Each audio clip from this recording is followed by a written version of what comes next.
ಸಚಿವ ನಾಗೇಂದ್ರ ರಾಜೀನಾಮೆಗೆ ಪಟ್ಟು ಹಿಡಿದು ಬಿಜೆಪಿ ನಾಯಕರಿಂದ ವಿಧಾನಸೌಧದ ಮುತ್ತಿಗೆ ಹಾಕೋದಿಕ್ಕೆ ಇವತ್ತು ಮುಂದಾಗಿರ್ತಕ್ಕಂಥದ್ದು ಬೆಂಗಳೂರಿನಲ್ಲಿ ನಡೆದಿದೆ. ಈ ಒಂದು ಪ್ರಕರಣಕ್ಕೆ ಸಂಬಂಧಿಸಿದಂತೆ ಏನು ಕಾಂಗ್ರೆಸ್ ಸರ್ಕಾರದ ನೂತನವಾಗಿ ಸಚಿವ ಸಂಪುಟದಲ್ಲಿ ನಾಗೇಂದ್ರ ಅವರಿಗೂ ಕೂಡ ಒಂದು ಸಚಿವ ಸ್ಥಾನ ಕೊಟ್ಟಿರತಕ್ಕಂಥದ್ದು ನಿಟ್ಟಿನಲ್ಲಿ ಬಿಜೆಪಿ ಪಕ್ಷದಿಂದ ನಾಯಕರುಗಳು ಹಾಗೂ ಕಾರ್ಯಕರ್ತರುಗಳು ಸೇರಿ ಇವತ್ತು ಸಚಿವರ ರಾಜೀನಾಮೆ ಪಟ್ಟು ಹಿಡಿದು ಇವತ್ತು ವಿಧಾನಸೌಧಕ್ಕೆ ಮುತ್ತಿಗೆ ಹಾಕುವಂತ ಯತ್ನ ಕೂಡ ಮಾಡಿರ್ತಕ್ಕಂಥದ್ದು. ರಾಜಕಾರಣದಲ್ಲಿ ಮತ್ತೆ ರಾಜೀನಾಮೆ ಒತ್ತಡದ ಕಾವು ಹೆಚ್ಚಾಗಿದೆ. ಸಚಿವ ನಾಗೇಂದ್ರ ಅವರ ರಾಜೀನಾಮೆಗೆ ಆಗ್ರಹಿಸಿ ಬಿಜೆಪಿ ನಾಯಕರು ವಿಧಾನಸೌಧದ ಮುತ್ತಿಗೆ ಮುಂದಾಗಿರ್ತಕ್ಕಂಥದ್ದು. ಸರ್ಕಾರ ವಿರುದ್ಧ ಘೋಷಣೆ ಕೂಗುತ್ತಾ ಬಿಜೆಪಿ ನಾಯಕರು ಹಾಗೂ ಕಾರ್ಯಕರ್ತರು ಪ್ರತಿಭಟನೆ ನಡೆಸಿದ್ದು ರಾಜಕೀಯ ವಲಯದಲ್ಲಿ ಭಾರಿ ಚರ್ಚೆಗೆ ಕಾರಣವಾಗಿರುತ್ತೆ. ನಾಗೇಂದ್ರ ರಾಜೀನಾಮೆಗೆ ಪಟ್ಟು ಹಿಡಿದಿರುವ ಬಿಜೆಪಿ ನಾಯಕರು ಇದೀಗ ಸರ್ಕಾರದ ವಿರುದ್ಧ ನೇರ ಸಮರಕ್ಕೆ ಇಳಿದಿದ್ದಾರೆ. ವಿಧಾನಸೌಧದತ್ತ ಆಗಮಿಸಿದ ಬಿಜೆಪಿ ನಾಯಕರು ಸಚಿವರ ರಾಜೀನಾಮೆ ನೀಡುವಂತೆ ಆಗ್ರಹಿಸಿ ಪ್ರತಿಭಟನೆ ನಡೆಸಿದ್ರು. ನಂತರ ಪೊಲೀಸರು ಕೂಡ ಇದನ್ನ ಚದುರಿಸಿ ಒಂದು ನಾಯಕರುಗಳನ್ನೆಲ್ಲ ಕೂಡ ಬಂಧನ ಮಾಡಿರ್ತಕ್ಕಂಥದ್ದು ನಡೀತು. ಸರ್ಕಾರ ಪ್ರಕರಣವನ್ನು ಗಂಭೀರವಾಗಿ ಪರಿಗಣಿಸಬೇಕು, ಸಂಬಂಧಪಟ್ಟ ಸಚಿವರು ನೈತಿಕ ಹೊಣೆ ಹೊತ್ತು ರಾಜೀನಾಮೆ ನೀಡಬೇಕು ಎಂದು ಬಿಜೆಪಿ ನಾಯಕರು ಒತ್ತಾಯಿಸುತ್ತಿದ್ದಾರೆ.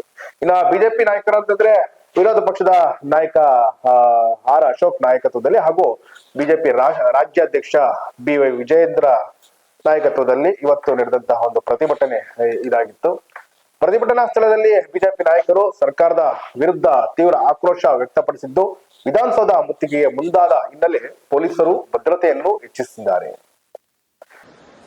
ಈ ಹಣ ಲೂಟಿ ಮಾಡಿರೋದು, ಖಜಾನೆಯನ್ನ ಲೂಟಿ ಮಾಡಿರೋ ನಾಗೇಂದ್ರರನ್ನ ರಕ್ಷಣೆ ಮಾಡಕ್ಕೋಸ್ಕರ ಇವತ್ತು ಇಡೀ ಸರ್ಕಾರ ಅವನ ಪರವಾಗಿ ನಿಂತಿದೆ ಅಂದ್ರೆ ಇಡೀ ಸರ್ಕಾರದಲ್ಲಿರೋ ಎಲ್ಲರೂ ಕೂಡ ಈ ಹಣವನ್ನ ಭಾಗ ಹಂಚ್ಕೊಂಡಿದ್ದಾರೆ, ಈ ಹಣವನ್ನ ಶೇರ್ ಮಾಡ್ಕೊಂಡಿದ್ದಾರೆ.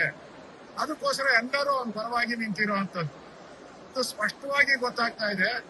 ನಾಗೇಂದ್ರನ ಒಬ್ಬನಿಗೋಸ್ಕರ 224 ಶಾಸಕರ ಹಕ್ಕನ್ನ ಚ್ಯುತಿ ಮಾಡ್ತಾ ಇದ್ದಾರೆ. ಈಗಾಗಲೇ ಸದನದಲ್ಲೂ ಕೂಡ ಸಾಕಷ್ಟು ಚರ್ಚೆಗೆ ಗ್ರಾಸವಾಗಿರ್ತಕ್ಕಂಥ ಒಂದು ಸಚಿವರ ರಾಜೀನಾಮೆ ಪಟ್ಟು ಇಂದು ಬೀದಿಗೆ ಬಂದು ಇವತ್ತು ಪ್ರತಿಭಟನೆ ಮಾಡೋದ್ರಲ್ಲಿ ಬಿಜೆಪಿ ನಾಯಕರುಗಳು ಅಥವಾ ಕಾರ್ಯಕರ್ತರುಗಳು ಸೇರಿ ನೂರಾರು ಕಾರ್ಯಕರ್ತರುಗಳು ಬೀದಿಗಿಳಿದು ಪ್ರತಿಭಟನೆ ಮಾಡಿರ್ತಕ್ಕಂಥದ್ದು. ಇದೇ ವೇಳೆ ಪ್ರತಿಭಟನಾಕಾರರನ್ನು ತಡೆಯಲು ಪೊಲೀಸರು ಹರಸಾಹಸ ಪಟ್ಟರು, ಹಾಗೆ ಬ್ಯಾರಿಕೇಡ್ಗಳನ್ನು ಅಳವಡಿಸಿದ್ದು ಕೆಲವೆಡೆ ಬಿಜೆಪಿ ನಾಯಕರು ಮತ್ತು ಪೊಲೀಸರ ನಡುವೆ ಮಾತಿನ ಚಕಮಕಿ ಕೂಡ ನಡೆಯುವುದಾಗಿ ವರದಿಯಾಗಿದೆ. ನಾಗೇಂದ್ರ ರಾಜೀನಾಮೆ ನೀಡುವವರೆಗೂ ಹೋರಾಟ ಮುಂದುವರೆಸುವುದಾಗಿ ಬಿಜೆಪಿ ನಾಯಕರು ಎಚ್ಚರಿಕೆ ಕೂಡ ನೀಡಿದ್ದಾರೆ ಸರ್ಕಾರಕ್ಕೆ. ಬಿಜೆಪಿ ನಾಯಕರ ಆರೋಪ ಏನು ಅಂತ ನೋಡಿದ್ರೆ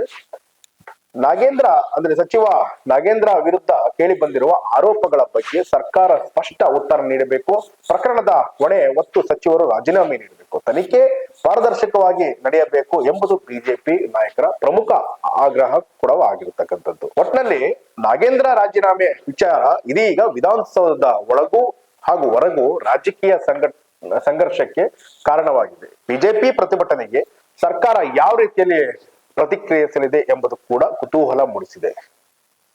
ಇದಕ್ಕೆ ಸರ್ಕಾರ ಏನು ಉತ್ತರ ನೀಡುತ್ತೆ ಅಂತ ಕೂಡ ಕಾದು ನೋಡ್ಬೇಕಾಗತ್ತೆ, ಅಥವಾ ಮಾನ್ಯ ಮುಖ್ಯಮಂತ್ರಿಗಳು DK ಶಿವಕುಮಾರ್ ಇದಕ್ಕೆ ಏನು ಉತ್ತರ ನೀಡುತ್ತಾರೆ ಕಾದು ನೋಡ್ಬೇಕಾಗುತ್ತೆ.